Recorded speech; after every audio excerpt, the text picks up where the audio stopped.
Imagine you've been living with a mobility impairment for the last few years. Out of the blue, you started experiencing back pain, and your first thought is to go seek medical advice. You enter into a medical facility, an institution you've been taught to trust, a place full of doctors and professionals you rely on for your health and well-being. You communicate your discomfort with a doctor who you've only met about 2 minutes ago. Rather than treat your pain as a separate issue, they reply, "Well, it's just part of dealing with your condition." How would you feel in this situation? And what would be your next steps? If I found myself in this situation, my first instinct would be to advocate for myself, and I'm sure you might do the same. Well, I'd like to explain why your advocacy is needed for those who live this reality. Healthcare inequality is a vast issue, with certain populations facing disparities in treatment. This is especially true for individuals of different races, gender identities, disability statuses, and more. When biases make their way into the healthcare systems, these individuals encounter barriers resulting in worse outcomes compared to others. This lack of quality care may present in many different forms of prejudice, like racism, ableism, or classism. A published article on the themes of cultural oppression speaks to some of these issues that we see in healthcare inequality.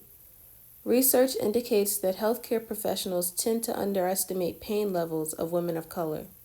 Black patients, in general, are less likely to receive the same level of care compared to white individuals.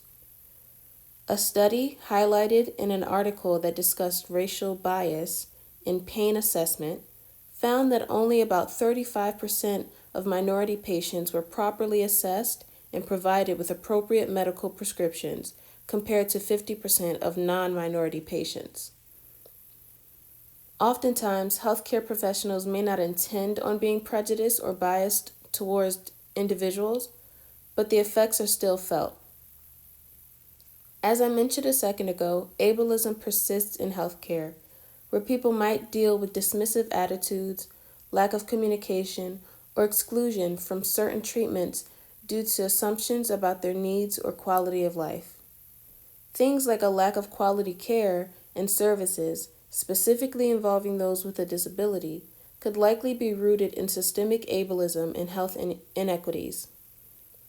A publication in the American Journal of Public Health states that adults with a disability are about 4 times more likely to experience and report fair or poor health compared to those without a disability.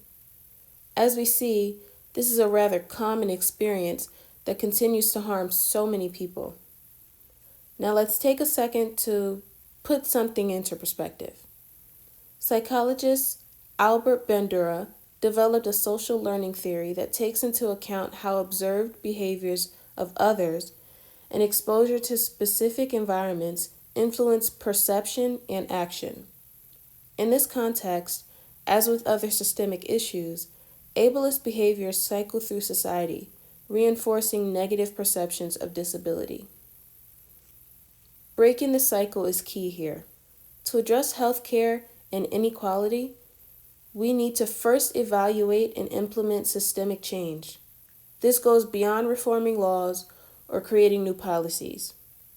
It mainly involves changing our attitudes in something as simple as the language we use that might be contributing to harm. Systems like healthcare inevitably adapt to society, and as members of society, we are in a position to challenge the so-called norms and advocate for inclusive and equitable care for everyone. Think back to the earlier scenario where you were asked to imagine a healthcare experience that left you feeling maybe dismissed or invalidated. Allow those considerations to fuel your advocacy. Call out discriminatory behaviors and be intentional with reflecting on your own. Your contribution may seem small, but believe me when I say it makes a difference. Thank you.